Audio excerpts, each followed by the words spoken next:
Hey fellas and newcomers, welcome to a very quick how-to on vehicle tuning in Forza Horizon 5. Let me start with an old saying that goes like: give a man a fish and you feed him for a day. Teach a man to fish and you feed him for a lifetime. Now in Forza there's a big sharing community for car setups and tunings, but those are like giving fish in that saying. This video shall be for those who want to learn about how to set up a car for yourself and make it do what you want. Especially useful skill to change a car's behavior on the fly, quickly before races, where you will have no time to search for pre-made tunings, or when you want to understand why a car behaves strange and instead tailor it to your driving style. You will not find any best picks for specific cars in here, because I will not give you fish. But let me try to teach you how to fish. I will focus on the what here. What change of dials lead to which behavior in driving? I will not explain the why, to keep the video short. This channel has a library of guides for Dirt Rally 2, a hardcore simulation, where I also explain the physical reasons behind setups. So for a deeper dive, take a look there. For an arcade race like Forza, I believe just the what without why is much more straightforward. Okay, so first of all, what is tuning in general?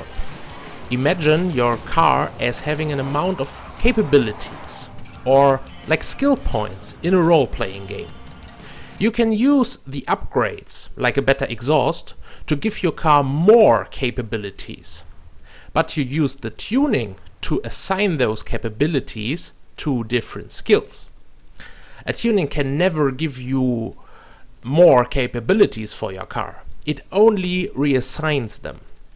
Therefore, it is always a trade-off between two things. Every increase in one thing comes at the cost of another. With this fact in mind, let's now go through every single page of your car's tuning.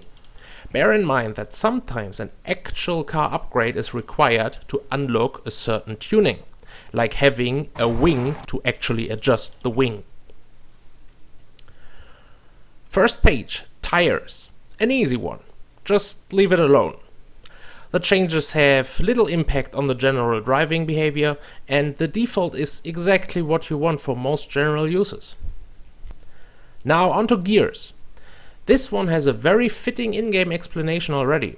It is a trade-off between speed and acceleration. For 99% of cars, don't touch the individual gears. It's enough to change the final drive. This changes all others together. You can buy more top speed with slower acceleration and vice versa. Here, bear in mind that your final top speed is also limited by your power and weight, two constant skills, if you want, that you can only change with upgrades and not with tuning. Next one, alignment. As with tires, normally there is nothing of big value to change here. They are trade-offs between straight line stability and cornering speed, but minuscule compared to some other changes. Just check that the camber has some negative value and the toe is somewhat zero. This should be default anyway though. Now onto anti-roll bars. Here you can really change the car's behavior. There are actually two trade-offs hidden here. First, the obvious one. If you go stiffer, the car can corner at quicker speed. If you go softer, the car can deal better with uneven roads, especially useful off-road. Usually you want to be as stiff as possible without losing control on uneven roads. This is the trade-off you control if you change both front and rear bars in parallel. But there is another trade-off between oversteer and understeer. Or with different words, between the spinning out of control and the oh no, I go straight into tree. It is controlled via the difference between front and rear bars. When the front is stiffer than the rear, you get more understeer. When the rear is stiffer than the front, you get more oversteer. This is exactly the place to look for some of the default cars, where you might feel like they don't corner well. Most often it is due to the default front bars being much stiffer than the rears, because for most casual drivers understeer is more predictable than oversteer. Try to change them to equal before you start experimenting with them. Okay, next is springs. Trade-offs here are a bit multi-layered. First, between cornering speed and road roughness tolerance on the top layer. In effect, you control that with a trade-off between bump absorption and shock absorption for the spring and the overall spring capacity versus the low point of mass with the ride height. With bump absorption, I mean one wheel can move independent of the car up and down. With shock absorption, I mean all the springs carry the car through a rough spot, like a jump landing. Your springs are essentially energy buffers. A stiffer spring can take more energy, a softer less, but moves quicker. Soft gives bump absorption, stiff gives shock absorption. The ride height controls the overall length of the springs, so high also gives more spring capacity. But low lowers your mass point and makes you corner better. How do you deal with this multi-layer in practice? You want to land many jumps. Try hard springs with high height. You want to drive over rough, bumpy fields. Soft springs, high height. You want to corner hard on tarmac. Hard springs, low height. You don't corner and just accelerate. Soft springs, low height. But for all of that, the next page is also relevant. Damping. These are gatekeepers for your springs. Rebound controls how fast a spring can spring or expand. And the bump controls how fast a spring can be squished or compressed. This lets you counteract some of the trade-offs from the spring page, because usually you want to corner hard, have shock absorption and also bump absorption. You can, for example, allow your spring to go in fast and slowly go out, which gives you shock absorption but prevents bouncing and lets you corner faster. Try to experiment with what feels good for a certain car. Only thing is, you probably always want the bump stiffness to be softer than the rebound. Otherwise, your springs will resist going in and release their energy faster than they got it. Springs together with dampers are probably the most intertwined part of tuning, and it takes some experimentation to find values that really work for you. I try to give some extreme examples again for guidance. You want to absorb a bumpy road but corner hard. Soft springs, high height, medium soft bump, dampers and stiff rebound. You want to land the biggest jumps and keep driving. Hard springs, high height, soft bump, stiff rebound. You want to corner hard on the smoothest tarmac. Hard springs, low height, medium bump, stiff rebound. You want to drive across the roughest bumpy off-road. Soft springs, high height, soft bump, medium soft rebound. Okay, after that big confusion, something very easy. Aero. The obvious trade-off is written plainly in the game between speed and cornering.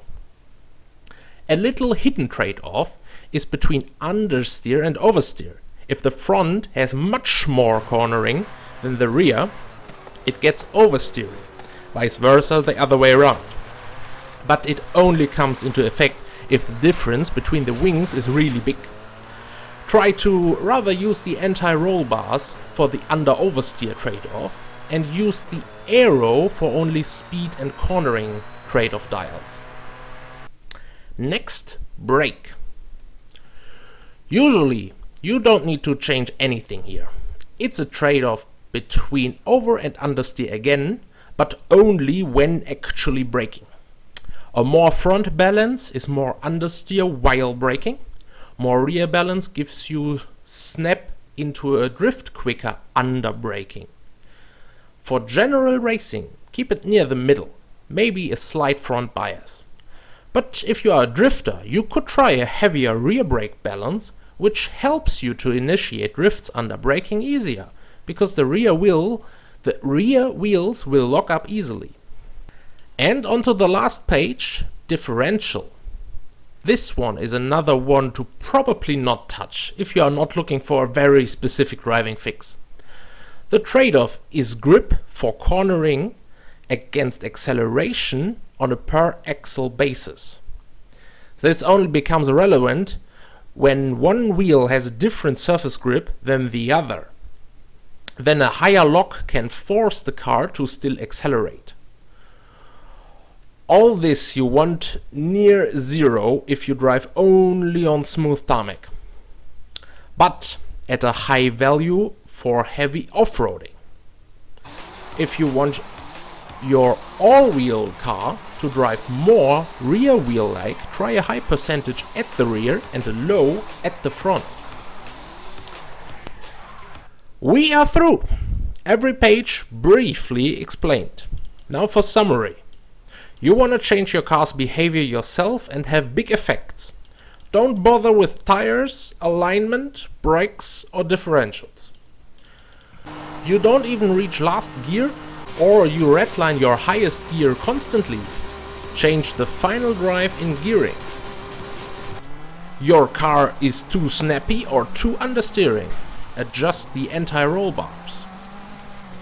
You lose control or bounce around on gravel, or you swing like a boat on tarmac. Adjust the springs, ride height and dampers together. Or you want to corner hard at the expense of top speed, adjust the aero. And finally, this is just a base snack of knowledge to learn your own skill of tuning.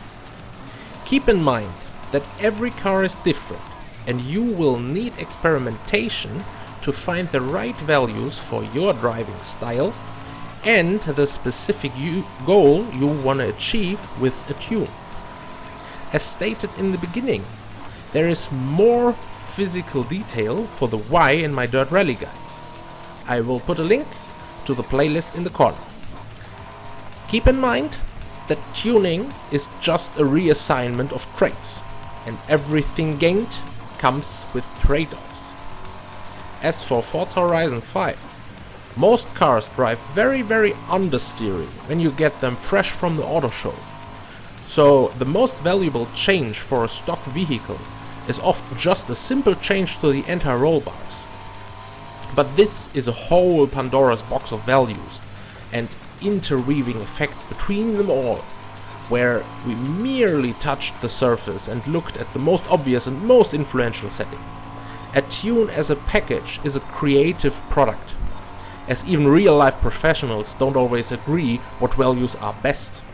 And you can get similar driving results with very different values due to the interweaving effects. I encourage you to take a swim and experiment what you can do with one of your favorite cars and try to make it do very different things just with the tuning, because learning is best done in practice. So, even though I haven't given any fish, I hope I could teach you some basics on how to fish for yourself and wish you best of luck in trying out those theories in practice now. If you look for great challenging roads to try your tunes on, maybe take a look at my Rutas de Montezuma playlist. Now, please don't shy away to comment below if any explanation needs more clarifying, or you have other tuning questions that remain unanswered. See you all in virtual Mexico. I've been Skyrex. Cheers!